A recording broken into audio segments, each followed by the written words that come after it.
Estamos iniciando mais um Performance em Debate, com a apresentação minha, Carlos Borges, apoio técnico de José Andrade, da Samara Figueiredo e de Leonardo Colaga. Hoje estamos recebendo aqui a artista Priscila Rezende. Priscila, bom dia, muito obrigado pelo seu tempo, pela sua atenção. Bom dia, Carlos. Bom dia, a todos que estão acompanhando e participando com a gente. Muito obrigada pelo convite. É sempre muito bom ter a oportunidade de falar um pouco sobre o trabalho que eu realizo. Eu sou artista plástica de Belo Horizonte, Minas Gerais. Sou formada em artes plásticas pela Escola Guinhar, a Universidade do Estado de Minas Gerais. E eu tenho trabalhado principalmente com a performance há aproximadamente 10, 11 anos. Tenho alguns trabalhos em fotografia, instalação, mas trabalho principalmente com a arte da performance. O meu trabalho ele tem um foco, né? Desde que eu comecei a desenvolver as performances, assim, foi bastante coincidente com um momento que eu estava assim mais despertando para uma questão política, né, e de consciência racial. Então, isso passou a ser muito presente no meu trabalho, né? Na verdade, eu posso dizer que eu encontrei na performance essa ferramenta, um instrumento para tratar dessas questões, para colocar, né, fazer de uma certa forma uma denúncia e tratar principalmente da minha vivência mesmo. Desculpa, Priscila, mas eu vou te interromper já. Você acha então, desculpe, mas é porque eu não quero tornar ativo, mas é que você acha então que na performance você teve mais possibilidade disso de que em instalação ou qualquer outra forma, por exemplo? Ou você acha que é uma coisa mais pessoal mesmo? Para mim é bastante pessoal. Eu me identifiquei muito com a performance, né? Na verdade, eu já tinha uma prática de realizar algumas atividades com o corpo, assim. Desde criança eu já tinha um certo interesse em algumas atividades. Já tinha feito aulas de dança, já tinha feito algumas oficinas de teatro. Então, eu já tinha um interesse em atividades que envolvessem o corpo. Então, quando eu descobri a performance na universidade, eu encontrei mesmo, né, uma modalidade onde eu me sentia mais confortável.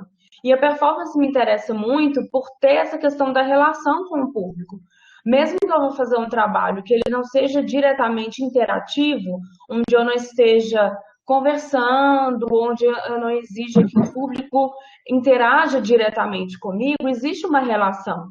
Porque eu estou realizando o trabalho e o público está ali, eu vejo o público, eu vejo a reação do público, dependendo do trabalho, se as pessoas quiserem intervir, elas podem intervir, então existe uma relação direta com o público, né? A performance, ela acontece, é um trabalho que ele está acontecendo naquele momento.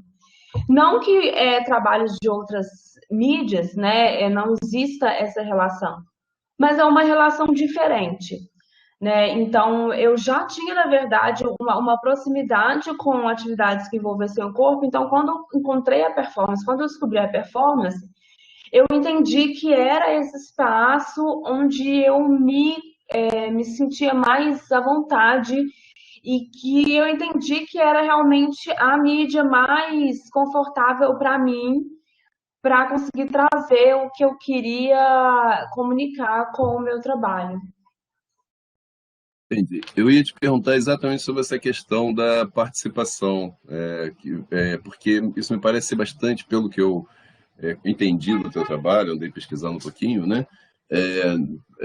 Parece ser fundamental, parece ser uma coisa bastante importante, né? Porque você busca um impacto nas pessoas que estão participando, não é isso? Que estão presentes na performance, e a performance tem esse aspecto temporal de uma presenticidade, não é isso, Priscila?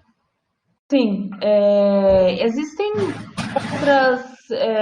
outros desdobramentos, né, outras possibilidades de se trabalhar com o corpo.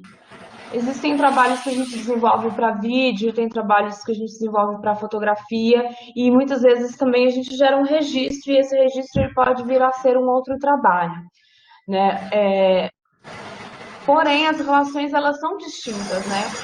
Quando eu faço um trabalho, ele é registrado em vídeo e depois ele está disponibilizado para as pessoas assistirem, as pessoas vão conseguir ter uma apreensão do trabalho e de algo que está sendo trazido e comunicado naquela imagem. Porém, quando o público está presente, é uma outra relação exatamente porque eu tenho ali as pessoas que estão assistindo e elas estão vendo na hora como o meu corpo está agindo, né? Às vezes, no momento da ação, uma respiração, né? O olhar. E aí, no momento da ação, eu estou ali em contato com o público, às vezes um olhar direto com quem está assistindo, né? Já é uma comunicação. Então, quando eu vejo numa foto como quando eu vejo num vídeo, isso não acontece, né? Não que o trabalho ele perca completamente a sua potencialidade, mas é uma relação diferente. Então, eu gosto bastante da performance por existir esse contato, né, com o público. E aí a presença do público, ela age de alguma forma no trabalho, né, naquele acontecimento do trabalho por ser esse corpo presente que, de alguma forma, ele vai participar, mesmo que não seja de forma direta, com a presença, com o olhar e com aquela relação que eu crio com o público no momento, isso já é algo que faz parte do trabalho no momento que ele está acontecendo. Eu ia te perguntar sobre isso, sobre essa importância que tem da palavra. Eu estava falando dessa questão de ouvir, eu achei muito legal. Não sei se você conhece o Ronald Duarte, né? Mas é um cara que eu já participei de algumas performances dele e ele usa, às vezes, o megafone para juntar o público, né? Que é fundamental. Essa palavra, às vezes, ele até tem uma entrevista que ele fala: que palavra que eu vou gritar. Eu vi isso, você não só fala, como às vezes grita, porque certas coisas têm que ser gritadas, não é, Priscila? Sim, a palavra, assim, o meu trabalho, geralmente, eu não falo tanto. A grande maioria dos meus trabalhos, eu não tenho falas. Porém, a palavra aparece em alguns dos meus trabalhos escrita, né? E tem um ou outro trabalho, assim, onde eu chego a verbalizar mesmo. Mas eu cheguei a usar um trabalho, na verdade, foi o primeiro trabalho que eu fiz com o megafone, e aí, a partir desse momento, eu comprei esse megafone e ele tá aqui, então depois eu passei a incorporar ele em alguns outros trabalhos, assim. Em 2018, eu participei de uma residência nos Estados Unidos e já tinha um tempo que eu vinha pensando alguns trabalhos para trazer a questão da violência policial contra corpos negros, né? Foi em junho, julho de 2018 que eu fiz essa residência. E aí, um pouco antes, eu já tinha feito um trabalho chamado Brado. Esse trabalho é um trabalho também onde eu tenho uma fala. Foi até um dos primeiros trabalhos, assim, onde eu verbalizava. Mas no Brado é um trabalho onde eu começo distribuindo rosas para as pessoas. Eu tenho um áudio, né? Então ele tem esse áudio tem umas batidas do coração e elas vão sendo intercaladas por tiros, sons de tiros, né? De armas. E enquanto tem esses sons do coração, eu vou entregando as rosas para as pessoas e eu vou falando nomes de pessoas que foram assassinadas pela violência policial. Algumas em situações separadas, né? Igual a Luana Barbosa, que morreu espancada, a Marielle Franco, mas trago nomes também de algumas situações de chacinas que ficaram bem marcadas, né? Assim, de Cabula, que aconteceu em Salvador, aproximadamente 5 ou 6 anos, ali em Costa Barros. E então trago vários nomes, assim. E aí, quando eu fui fazer essa residência nos Estados Unidos, que foi um pouco depois de ter feito esse trabalho, Brado, eu já estava com um trabalho em mente. E quando eu fui selecionada para fazer essa residência, eu pensei, esse é o momento para fazer esse trabalho. Porque das notícias que a gente recebe muito, né, vindo dos Estados Unidos, a gente recebe muitas notícias do que a gente vê muito aqui são das reações, né, do movimento negro, nesse momento, principalmente em relação às mortes em decorrência da violência policial. Então, é algo que eu identifiquei que, infelizmente, são situações que a gente tem semelhante, né? Muito provavelmente outras também, assim, mas é o que chega a ser mais evidente para a gente, assim. E aí esse trabalho eu já vinha pensando há um bom tempo em como fazer esse trabalho, ele se desenvolveu, na verdade, porque antes eu estava pensando nessa questão do treinamento policial, né, e dos treinamentos ali de tiro, e eles usam aqueles alvos, né? E geralmente, na verdade, os stands de tiro, às vezes nem sempre no treinamento, mas os stands têm uns, para quem vai treinar, tem aqueles papéis, né? É um alvo, tem um nome, mas agora eu esqueci. Se você coloca pendura, e aí tem tipo um trilho, né?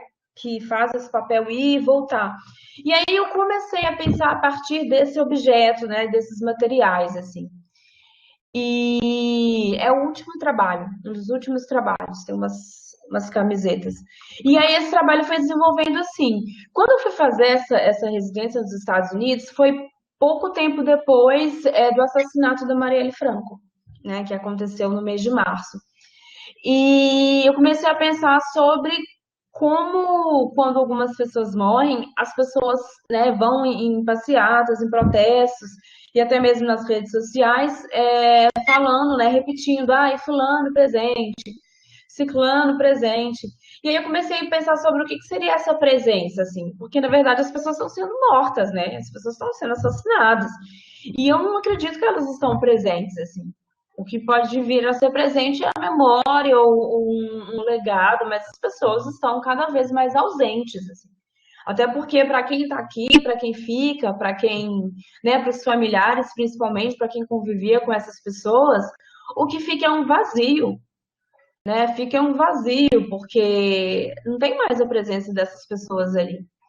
E aí eu pensei nesse trabalho onde, aqui mesmo, né, antes de ir, eu comecei a pesquisar vestimentas, principalmente que fossem de alguma forma simbólicas ou que parecessem um pouco com as vestimentas que essas pessoas que foram assassinadas estavam utilizando, né?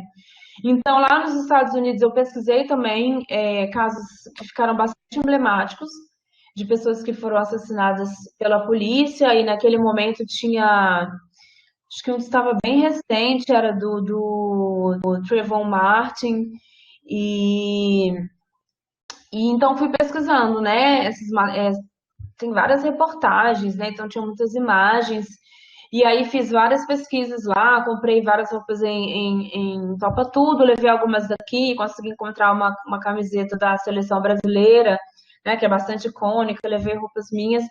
E aí eu criei essa instalação, que é onde eu cortei vários corações, que ficam no meio das roupas, né, então elas são empilhadas. Então Entendi. quem vem de frente consegue ver, porque acaba como se fosse um túnel, sabe? Assim, um furo no meio das camisas, mas em formato de coração. E lá no fundo, na parede, depois de todas as camisas, eu coloquei uma bala. E era uma bala que costumava ser usada pela polícia dos Estados Unidos mesmo. Né? Eu consegui ir num lugar onde a pessoa tinha essas balas. E aí tinha esse áudio também, né, que eu usava também na performance Brado. E aí, para ativar a instalação, eu fiz também uma performance. E foi aí que eu usei o megafone. Na verdade, sim, eu nem foi tanto planejado. Eu fui uma vez numa loja lá e encontrei o megafone. Falei, vou comprar esse megafone, vou usar ele nessa performance. No último dia da residência, tinha uma abertura de estúdios, né? Que tinha um evento, as pessoas eram convidadas para ir. Então, no dia da abertura, eu usava esse megafone, comecei a performance convidando mesmo as pessoas. Era um lugar grande, né? Porque tinham vários artistas, vários estúdios e tinha muita gente. E as pessoas todas espalhadas, vendo os estúdios de cada um. eu passava com aquele megafone, convidando as pessoas para irem para a porta do meu estúdio e falando: olha, daqui a 5 minutos vai começar uma performance em frente ao estúdio e tal. Qualquer semelhança com a realidade não é mera coincidência. Então, quando as pessoas chegavam, eu servia para elas uma bebida. Depois de servir, eu falava um texto. E eu falei para as pessoas: meu nome é Priscila, eu venho do Brasil, que é uma terra muito bonita, muitas bonitas paisagens, mulheres bonitas, a terra do samba e do carnaval, mas também é um lugar onde a cada 23 minutos morre um jovem negro. E aí eu vim para os Estados Unidos, que é a terra da liberdade, mas aqui nos Estados Unidos, uma pessoa negra tem 9 vezes mais chances de ser assassinada pela polícia do que uma pessoa branca. Então, calculando no momento que essa abertura começou até aqui, morreram aproximadamente 10 jovens negros no Brasil. Então, eu gostaria de fazer um brinde a todas as pessoas que estavam morrendo nesse momento que a gente estava aqui celebrando essa abertura de exposição. E aí, bebi meu vinho, que eu estava com uma taça, e falei para as pessoas: olha, bebam, bebam. A gente pode beber e a gente pode comemorar enquanto as pessoas estão morrendo. Vocês sabem por quê? Porque isso aqui é a América. Isso aqui é o sonho americano, isso aqui é o sonho americano. Enquanto eu falava isso, né, um outro residente que tem também um trabalho pensando nessas questões raciais e da violência policial, ele chegava com uma arma e ele apontava essa arma para mim. E aí, enquanto ele né, fazia que estava atirando em mim, eu gritava para as pessoas e para ele com o megafone: isso aqui é o sonho americano, isso é o sonho americano, isso é o sonho americano. E aí eu usava a camiseta, né, que ficava bem na frente da instalação, era a primeira, logo que as pessoas chegavam, era a primeira camiseta, com a bandeira dos Estados Unidos, e ela estava cortada ali com o coração no meio, e eu estava usando essa camiseta, então quando eu bebi o vinho, ela sujou toda, né, então ficava aquela mancha. E aí eu tomei e depois eu gritava: isso aqui é o sonho americano, é o sonho americano. E depois eu tirei a camiseta e deixei ela na instalação. Então, até antes da performance, ela estava limpa e depois ela ficava lá com aquela mancha, assim. E é engraçado porque eu ganhei uma bolsa na residência para poder, né, ir para a residência. Essa bolsa é uma bolsa que era fornecida para algum artista que nunca esteve nos Estados Unidos. E a bolsa consistia em pagar as passagens. Né? Então, eu ganhei as passagens para ir e a bolsa chama American Dream.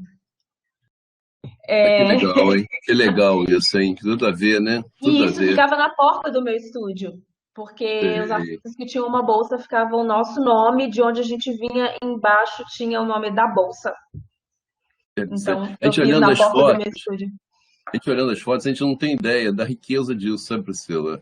Assim, as fotos são boas, a gente vê que são feitas por fotógrafos profissionais e tudo, mas não tem essa, não dá para ter essa dimensão da grandeza disso, da importância disso, né? Muito legal isso que você está falando. Esse foi o trabalho, né, que eu fiz na residência nos Estados Unidos. Essa camiseta Mulheres na Política, eu vi uma imagem da Marielle Franco utilizando em uma, né, em um dos momentos de trabalho dela, então foi um desses materiais que me deu esse start assim, para o trabalho.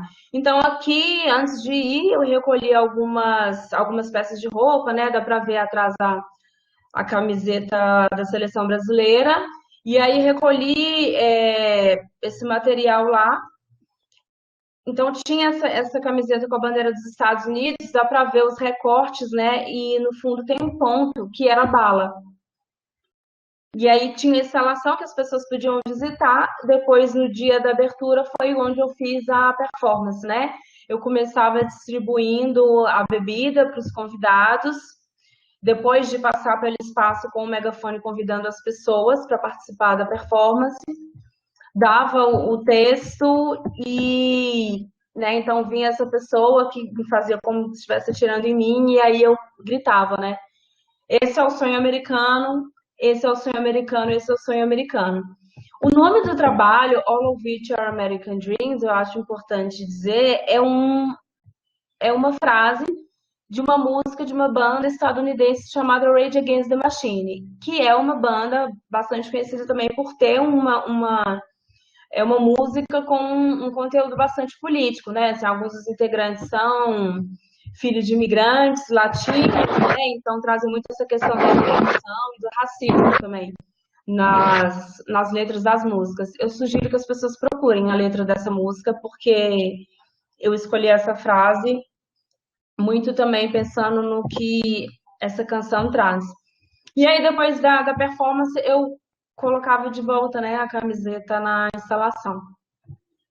E aí, esse trabalho, vou ter que passar alguns trabalhos, eu Priscila, fiz. só uma pergunta, desculpa, mas em que estado americano você fez isso? Porque tem muita diferença lá, né? Assim, sim, total. Essa residência acontece em Nova York, mas Ah, é no interior, não é na cidade de Nova York. Fica numa cidade chamada Ghent, que é uma cidade, é uma área rural, assim. E eu acho super necessário falar, explicar para as pessoas o que é essa área rural nos Estados Unidos, assim, porque não tem nem ônibus onde a gente ficava. Para conseguir sair, a gente precisava de carro, então, né, assim, andar mais de uma hora a pé ou de bicicleta, assim, é um lugar mais afastado. E no estado de Nova York também não é permitido ter arma, né? Eu ainda passei por essa situação, assim, que para fazer a performance, eu tentei comprar uma arma de brinquedo para poder fazer a performance e não consegui. Assim, eu tive que mandar para casa de uma pessoa e uma das produtoras da residência era amiga da pessoa e foi lá buscar a arma de brinquedo para mim, porque nem arma de brinquedo a gente conseguia ter. São umas coisas bem malucas, assim, né? Porque algumas pessoas tem lugares que vendem, né? Eu fui comprar a bala para poder fazer o trabalho. Então, eu fui num lugar que tinha uma placa na porta, assim, balas. Foi uma das pessoas da produção até que viu e a gente foi. Era tipo um antiquário, mas a gente entrava no antiquário, dentro do antiquário tinha um quartinho. Quando a pessoa abriu o quartinho, tinha um monte de armas lá dentro. Armas de sim. paintball, armas de fogo e uma variedade enorme de balas. Vê que coisa, né? Como é que é os Estados Unidos? Porque você vê no Texas, por exemplo, você vê nos filmes e na coisa, as pessoas às vezes saem de caminhonete, botam um rifle, saem armado. Como é que é o contraste, né? Mostra bem essa diferença. Do Sul, onde ele, inclusive, há um problema do racismo muito mais preeminente, e o eleitorado é muito mais conservador, inclusive, e a parte lá do Nordeste dos Estados Unidos, de Nova York, Filadélfia e tudo, que tem essa proibição de arma, né? Por isso eu acho importante dar essa situada, né? Inclusive essa informação de que a arma é de brinquedo, olha só, né? Que é bem interessante. Sim, era uma arma de brinquedo, assim, e durante a pesquisa, para eu tentar comprar essa arma, né, eu vi muitos anúncios no Amazon, porque eles compram muito na Amazon, e eu fiquei muito chocada, porque tinha os anúncios que as pessoas comentavam, né, para dar uma avaliação. Ai, eu comprei para os meus filhos brincarem, meus filhos adoraram, funciona muito bem. Tinha uns comentários assim, eu fiquei impressionada. Eu fiquei bem chocada, assim, enquanto eu fui fazendo a pesquisa para comprar arma, assim. Mas é uma arma, imprestável. E eu atirei 3 vezes com ela para fazer um teste, ela quebrou. E aí, É como está. comum Como? ter, é comum já ter a arma na mão e até a criança ter acesso, né? Então, é Sim, muito assustador isso. pois é, mas e é uma coisa muito louca, assim, né? Porque eu acho que foi o Trayvon Martin mesmo, que foi o caso do garoto que foi assassinado, ele tinha 13 anos. Ele estava brincando com uma arma de brinquedo. E aí os vizinhos chamaram a É, polícia o nome chegou e é atirou nele brinquedo, né? primeiro, né? Para depois descobrir que era uma arma de brinquedo. Então, assim, quem são as crianças que são permitidas a terem uma arma de brinquedo? Quem são as crianças? Quem são as pessoas que são permitidas? Onde no Brasil guarda-chuva, né? Confundido, guarda-chuva preto grande, então Sim, assim, é. tudo nas nossas é arma, né? Então, a criança lá, não sei qual criança você estava comentando, mas já tem todo esse engajamento, vamos dizer assim, essa formação para a guerra. Eu tenho até pensado num trabalho que eu quero fazer sobre essas situações, né, das confusões da polícia, que confundem objetos medíocres com arma, né? A gente tem muitas situações aqui no Brasil, na verdade, não foi nem, né, uma ou duas, assim. Eu me recordo de pelo menos umas 5 situações em que a polícia confundiu um objeto simples com uma arma.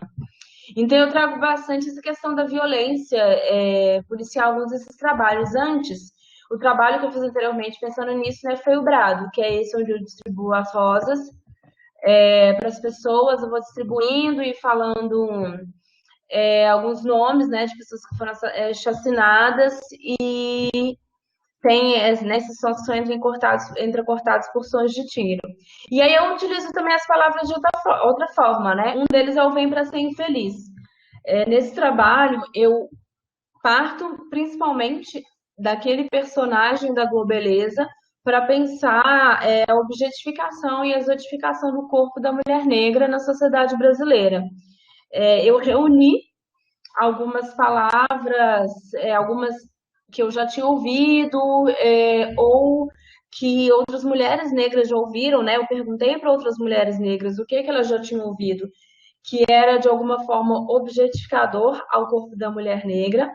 E eu trago também a palavra mulata, que é uma palavra que foi muito popularizada no Brasil, porém é uma palavra bastante racista. Assim. Acredito que até hoje muitas pessoas não sabem disso, porque a palavra mulato ou mulata, que é utilizada para falar de pessoas que são miscigenadas, né, entre uma pessoa negra e uma pessoa branca, ela faz uma referência à mula, que é esse animal que é um híbrido do cavalo, que é tido como um animal nobre, e o burro, que é tido como um animal inferior. E a mula, que é o resultado desse cruzamento, é um animal estéril. Então, a mula, ela, além de ser esse animal híbrido, que é considerado inferior de uma certa forma, ela não serve nem para gerar, né, outros animais para se reproduzir e gerar outros animais que vão ser vendidos e vai dar lucro. Então, a mula ela é usada para quê? Ela é usada só para trabalhar. Né? Ela é usada como um animal de carga. Então, essa palavra ela é extremamente racista porque ela compara pessoas negras com esse animal. Então, eu trago essa palavra mulata porque é uma palavra muito popularizada para se tratar dessas mulheres que são, acho que a gente pode dizer que a população brasileira, né, mesmo as pessoas negras de uma pele um pouco mais escura, são pessoas que passaram por vida. Algumas pessoas um pouco mais, outras pessoas um pouco menos, mas quase todos nós sofremos um processo de miscigenação. Então, acho que quase todas as mulheres negras no Brasil recebem essa alcunha, né, da mulata. E somos quase todas vistas como esse corpo, né, esse corpo para o deleite da população. Mesmo que você nem sequer goste de carnaval, você nem saiba sambar, as pessoas veem uma mulher negra e ficam pedindo para a gente sambar. As pessoas chamam a gente de globeleza na rua. Então, eu parto desse personagem, eu trago essas palavras no corpo, né? Mulata exportação, mulata violão, mulata exótica, mulata sargentelli, que eu nunca nem tinha ouvido falar. Quando eu fui pesquisar para construir esse trabalho, eu ouvi falar desse sargentelli, fui buscar o que era isso e descobri que esse sargentelli era um homem que na década de 70 oferecia show que ele chamava de show de mulatas. Ele reunia um grupo de mulheres negras, né, fantasiadas, com essa roupa de passista, e levava essas mulheres para sambar em eventos. Então, eu trago essas palavras, no braço eu trago só o mula, e aí eu vou sambando por um tempo indeterminado, ao som de músicas de enredos de escolas de samba. E aí eu uso esses apetrechos, né, que remetem a passista da escola de samba, e eu uso também essa máscara de Flandres, que é uma máscara que era usada em pessoas escravizadas.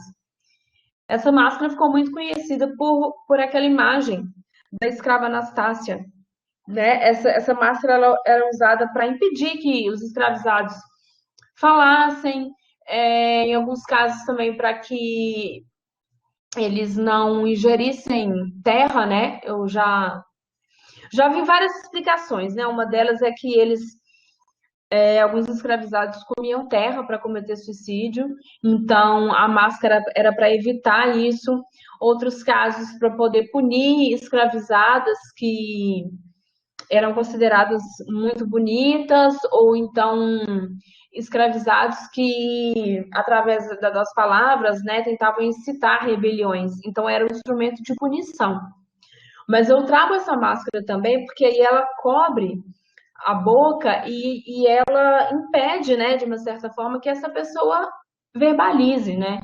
Então, eu trago essa máscara também para poder pensar como esse personagem, com essa imagem de objetificação, esse corpo exotificado e objetificado, ele é um corpo onde não se considera o que essa pessoa fala, o que essa pessoa pensa, o que essa pessoa sente, né? Ele é um corpo que é silenciado.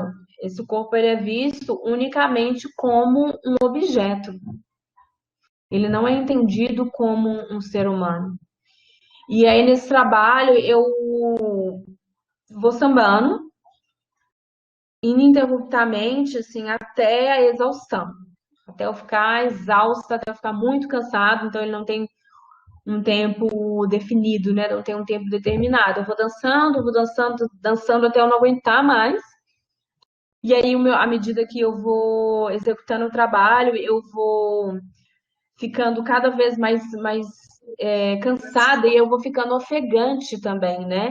E as pessoas, elas vão percebendo isso. E aí eu vou também, de certa forma, esse corpo e essa imagem da globeleza, ela vai sendo destruída. Porque à medida que eu vou dançando, eu vou suando. E essas palavras vão se pregando e elas vão caindo do meu corpo. Então, essas palavras, elas vão sendo desconfiguradas, né? E aí eu vou sambando até quando eu não aguento mais, eu tiro esses apetrechos da passista, a sandália, né, essa máscara e esse enfeite de cabelo, eu tiro tudo isso e deixo espaço. Nesse momento, para mim, é esse momento da destruição da globeleza. Então você tira essa mordaça, você está o tempo inteiro com a mordaça, tira a mordaça, mas não dá nenhuma palavra, não grita nenhuma palavra, nada disso, né? Não, porque esse trabalho eu tiro tudo ao final, porque né, nesse momento onde eu já estou exausta, eu não aguento mais continuar dançando, e eu tiro todos os objetos nesse momento onde eu acabo com essa personagem, né? Com tudo aquilo que está acontecendo ali.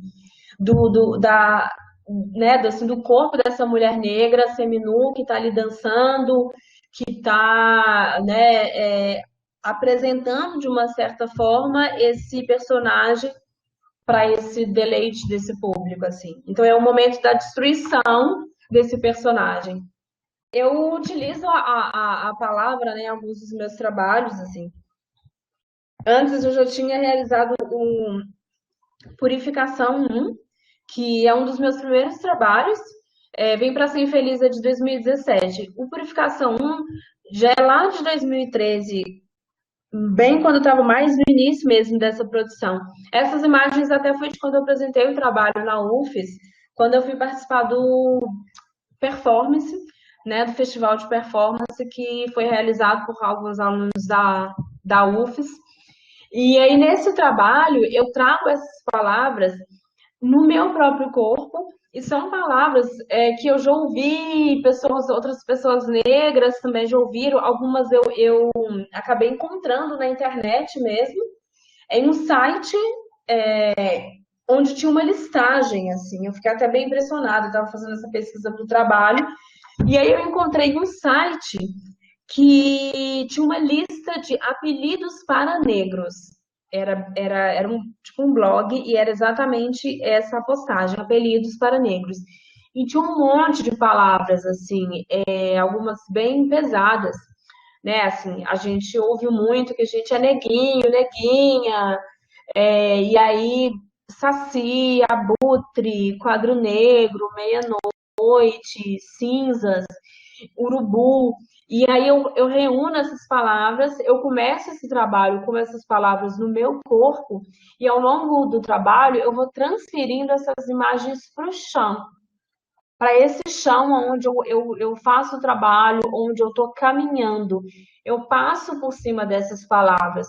E aí, depois de pintar todas essas palavras no chão, essas palavras que estão no meu corpo, eu vou transferindo essas palavras para o chão, eu lavo o meu corpo. E aí, quando eu lavo o meu corpo, né, eu estou dizendo que essas palavras, isso não me pertence, isso não é do meu corpo, isso não me define. Não são essas palavras, não são esses apelidos que a sociedade quer imputar à minha existência que me define. Essas palavras não são minhas, essas palavras não são definidoras da minha existência. Então, eu tiro essas palavras do meu corpo, eu transfiro essas palavras para esse chão, onde eu vou pisar, e tiro essas palavras do meu corpo, né, de uma forma de dizer que isso não é meu, isso não me pertence, isso não é isso que me define. Priscila, essas palavras estão como no teu corpo? Elas estão adesivadas, estão pintadas no teu corpo? Como é que ela vem? Elas são pintadas, né? Eu peço para que algumas pessoas me ajudem, né? Pintem as palavras, porque eu não consigo em algumas partes do corpo, eu não alcanço. Então, algumas pessoas pintam essas palavras no meu corpo, eu uso tinta guache para fazer todo o trabalho. Elas são pintadas no meu corpo com tinta guache, com essa mesma tinta eu pinto o chão e depois lavo essa tinta do meu corpo. Porque é uma alcunha momentânea, né? Isso não é algo do meu corpo, isso não me pertence, isso não faz parte do meu corpo. Então é algo que está nesse corpo momentaneamente. Maravilha, muito forte esse trabalho, né? Muito legal feito aqui.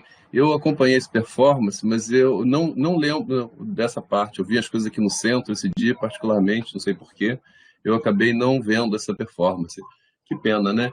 Perdi. Mas prossiga, Priscila. Você tem um outro trabalho também que você fez na sequência, que você gostaria de comentar? Sim, eu já em 2017 eu comecei a trazer outras questões para o meu trabalho também, que não deixa de de ter uma relação com a questão racial também, mas é um trabalho onde eu quero pensar a questão de gênero, a questão da mulher na sociedade, né? Como acredito eu que praticamente todas as mulheres, ou quase todas as mulheres, já sofri violência, desde microagressões até agressões físicas mesmo. Então, nesse trabalho, o Gênesis 3:16, que é um trabalho que eu realizei em 2017, eu trago também outras questões pessoais para mim, né? Eu venho de uma família evangélica e essa questão da religião acabou sendo muito determinante na minha vida.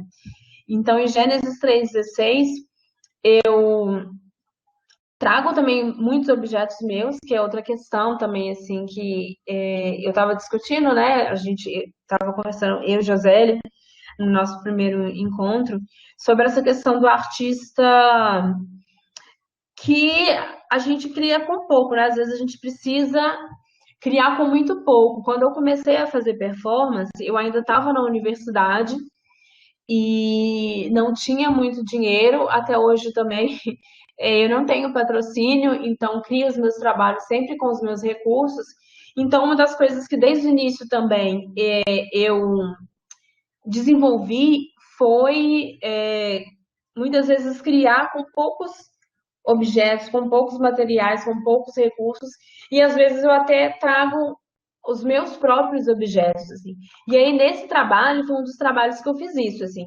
Eu participei de um encontro de performance aqui em Belo Horizonte, algo realizado pelo Wagner Rossi, Wagner Rossi, que é um performer aqui de Belo Horizonte, que ele realiza a perpendicular.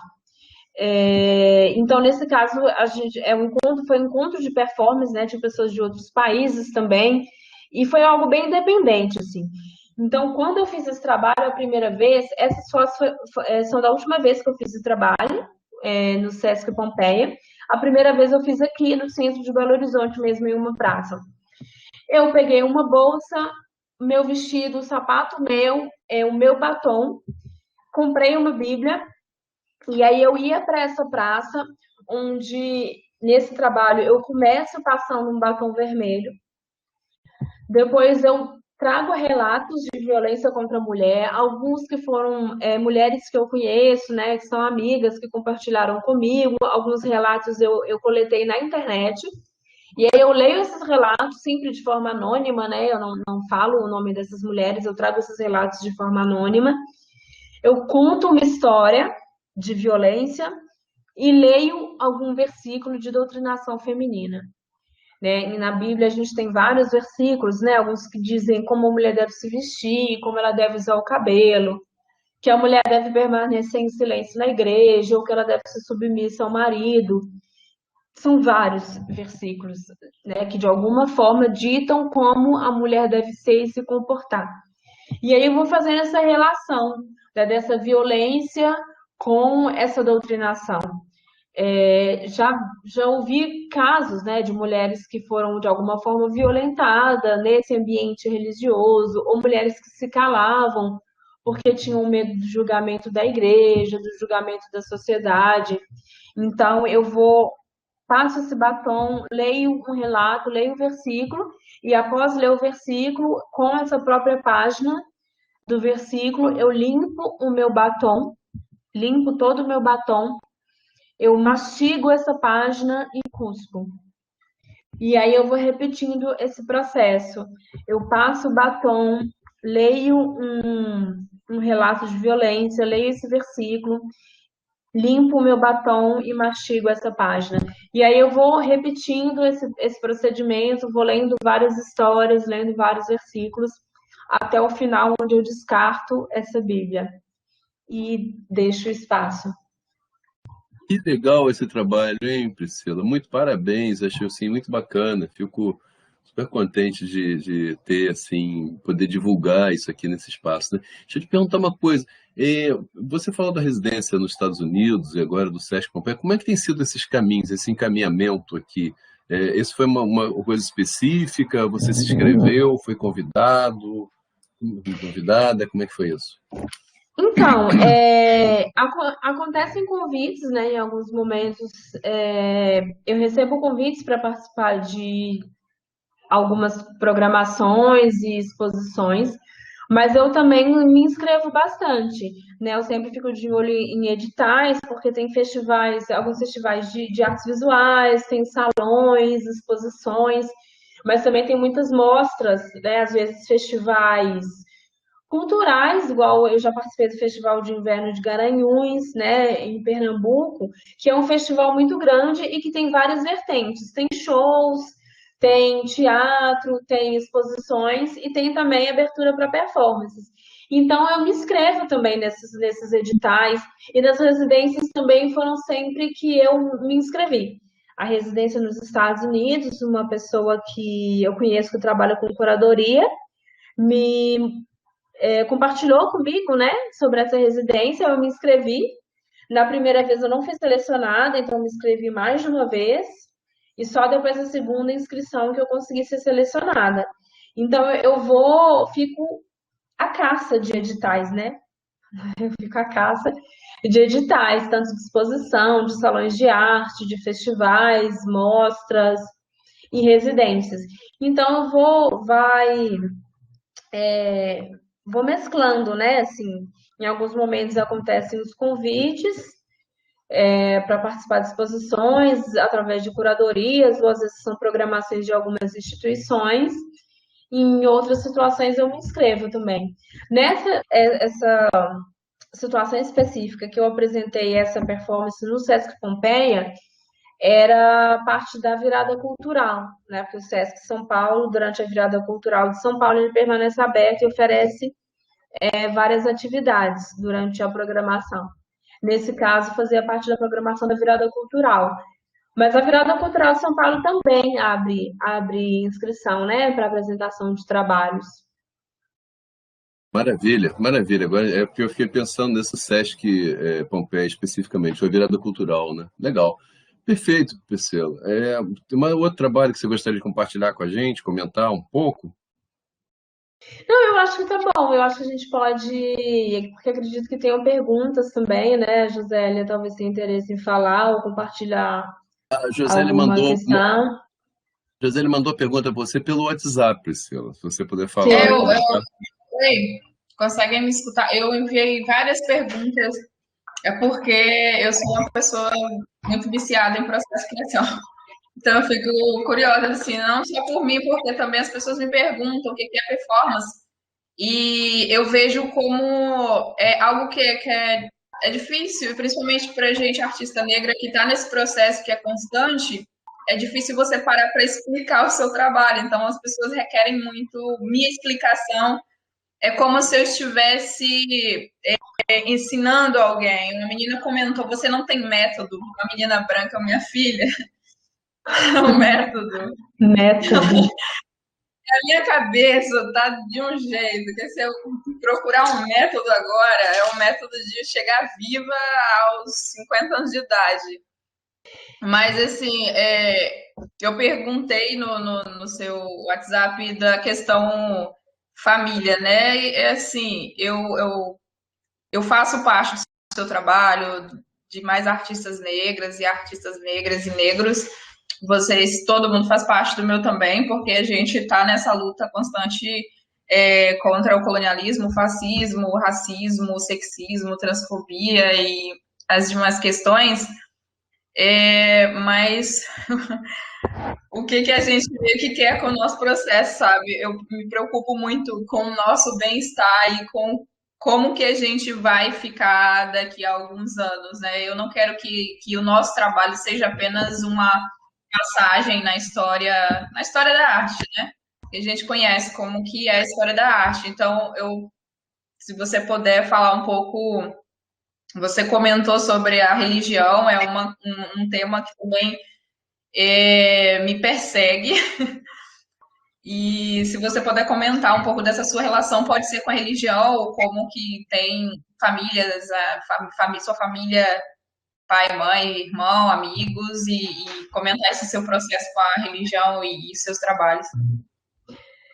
Então, eu acho importante, Josélia, dizer assim que o meu trabalho em certa medida, o meu trabalho é a minha vida, né? Muitas pessoas acabam ficando muito impactadas, assim, de uma forma incômoda com o trabalho que eu realizo. O meu trabalho, ele é incômodo. Eu sei que ele é incômodo para muitas pessoas, mas é porque o meu trabalho, ele é a minha vida. Infelizmente, sendo uma mulher negra em uma sociedade machista e racista, a minha existência ela é permeada por inúmeras situações de violência. Então, eu acredito que não dá para eu suavizar isso nos trabalhos apenas para o conforto das pessoas. Eu acredito que não é uma obrigação de uma pessoa negra que trabalha com arte, que faz arte, tratar de questões raciais. Se for um desejo dessa pessoa tratar de outras questões, tudo bem. Mas, como eu mencionei antes, eu encontrei na performance, na arte, um instrumento para não ser mais silenciada. Então, as minhas vivências, elas estão totalmente presentes no meu trabalho. Não é automático para a gente falar, né? Não é um processo, não é algo automático para a gente conseguir verbalizar, conseguir desabafar, conseguir falar de tudo que a gente vivencia, tanto das questões raciais, quanto questões de gênero, quanto questões de violência. essa questão, até eu levei um tempo para colocar de uma forma direta no meu trabalho essas questões das violências machistas que eu já vivi. E acredito que exatamente por ser muito difícil para a gente, né? Quando a gente vive as violências que nós mulheres somos submetidas, às vezes elas são microviolências, né? Desde uma pessoa falar uma coisa, uma sentença, né, desagradável, assim, constrangedora para a gente no meio da rua, desde a gente levar uma surra dentro de casa do nosso próprio genitor. Então, costuma ser bem difícil para a gente processar isso e digerir isso. Então, muitas vezes Sim. é um processo para que isso entre no nosso trabalho. E essa questão da igreja, assim, é muito cara para mim, porque isso impactou muito, muito na minha vida, assim, totalmente, né? Eu nasci numa família evangélica e em determinado momento eu deixei de ir à igreja e a partir do momento que eu deixei de ir na igreja, assim, a minha vida virou um inferno. Então, isso é muito forte para mim. Eu comecei a trazer isso assim em diversos trabalhos. Eu até pretendo reunir futuramente uma série de trabalhos, né? Porque essa questão assim da relação com a religião começa a surgir para mim em Gênesis 9:25, que é um trabalho de 2015, onde eu quero pensar sobre a participação da igreja na escravidão negra e como ela impacta até os dias de hoje no racismo, né? A partir do momento que até hoje a gente vive uma intolerância religiosa e cultural, que é fomentada principalmente com o racismo que foi estabelecido pelo cristianismo em relação aos corpos negros, à cultura negra e à vivência negra.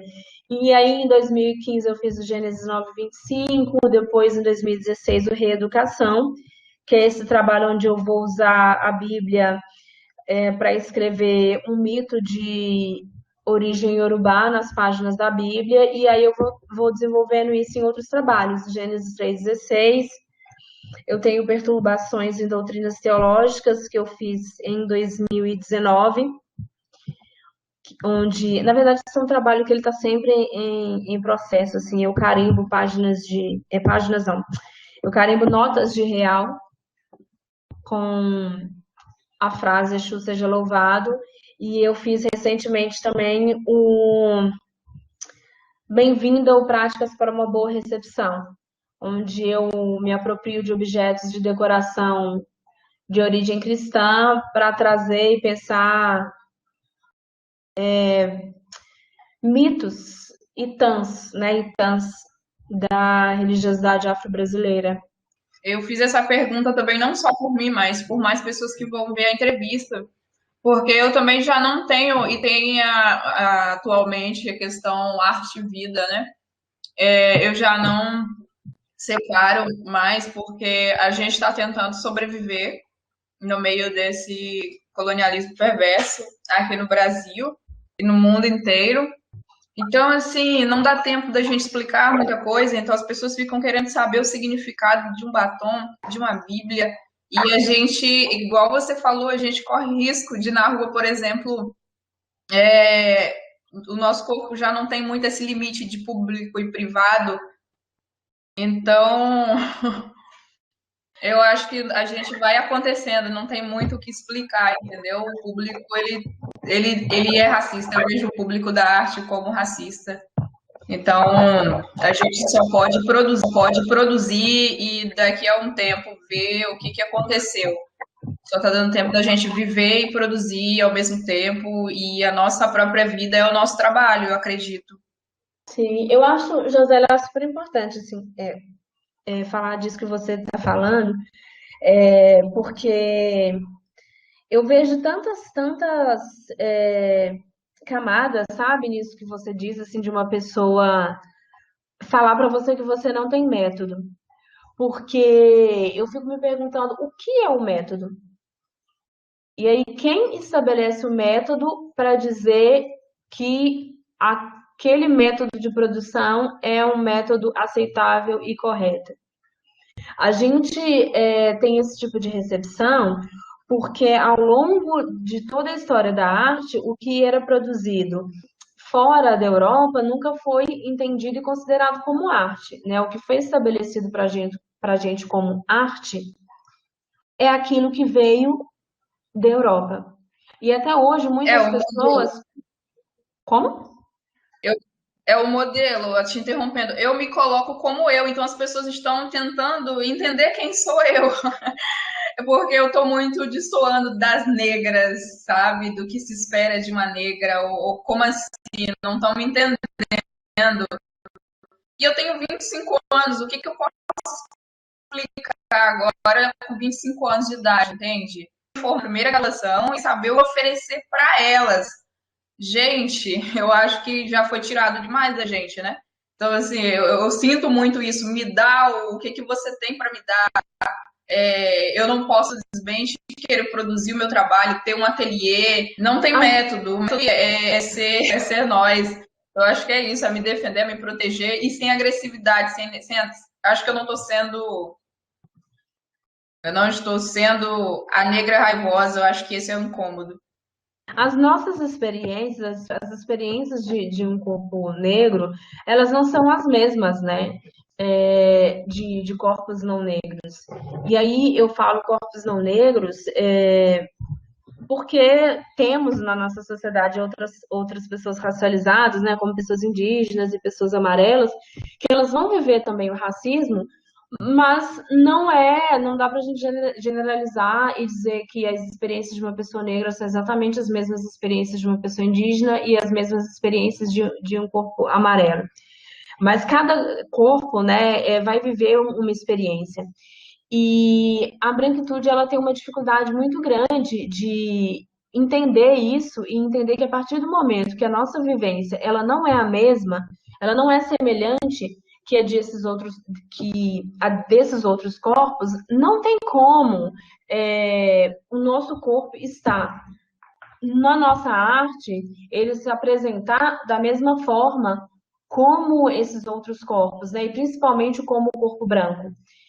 Eu acredito que é aí que nasce um conflito muito forte, porque muitas vezes a branquitude quer ver uma arte feita por pessoas pretas que se encaixe e se aproxime num padrão, num parâmetro da branquitude, e quer comparar esse corpo negro e uma arte afro-brasileira, uma arte feita por pessoas pretas, ao modelo da branquitude. E não vai acontecer, sabe? Isso não vai dar certo.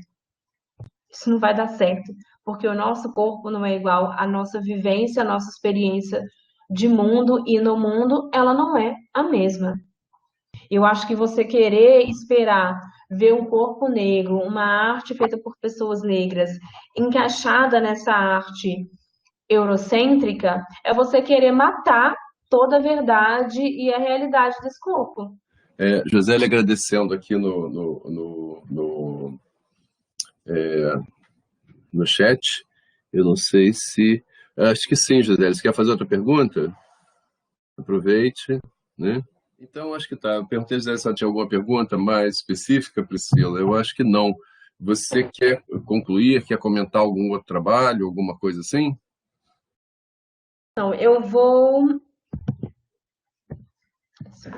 Voltei aqui. Acho que eu vou fechar, tá? Então, A apresentação, que é melhor para a gente se ver, né? Não é isso, assim. Eu até tinha separado outros trabalhos, mas eu acho que tá bom. então tá. Eu Se acho que você tá quiser bom. comentar de algum outro... Acho que É você falou de melhor. alguns que são bem emblemáticos, né? E o que eu percebi é que você estava falando aqui dessa relação realmente. Eu acho que o seu trabalho é tão forte porque ele tem essa relação pessoal, de inserção.